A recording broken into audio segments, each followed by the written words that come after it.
ஓம் சுவாமி சரணம். அத்தை, இன்னைக்கு ஐயப்ப சாமிக்கு என்னெல்லாம் சமைச்சிருக்கீங்க? என்ன ஸ்பெஷல் இன்னைக்கு? ஐயப்பன் சாமிக்கு என்ன சமைச்சிருக்கேன்னு பார்க்கலாமா?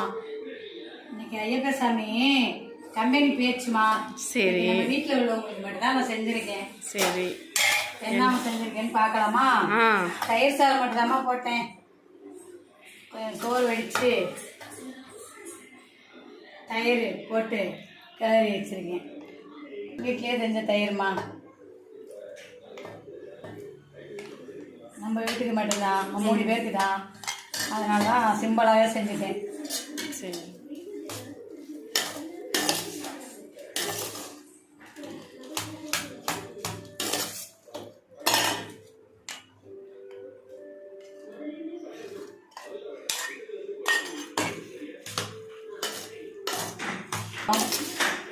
வாழைக்காய் சைடிஸுக்கு நல்லா பிரமாதமாக செஞ்சுருக்கோம். நம்ம லேடிஸுக்கு மட்டும்தான். பார்க்கும்போதே சாப்பிடணும் போல இருக்குது. வாய் ஊருமா. வீட்டு தயிருமா, வெறும் பசுமாட்டு தயிர்.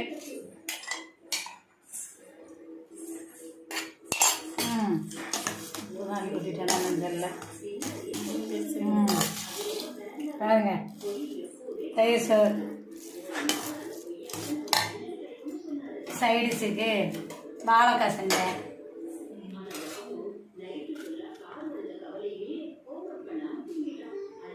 தயிருக்கு வாழைக்காய் தான் நல்லாயிருக்கும், அதனால் வாழைக்காய் செஞ்சேன். இன்னும் வடகம் ஊர்வ மிளகா அதெல்லாம் இருந்தால் இன்னும் நல்லா இருக்குமா. சரி, சிம்பிளாக இப்போக்கி சிம்பிளாக செஞ்சுருக்கேன். எல்லாம் சாப்பிட்டு பார்ப்போம்.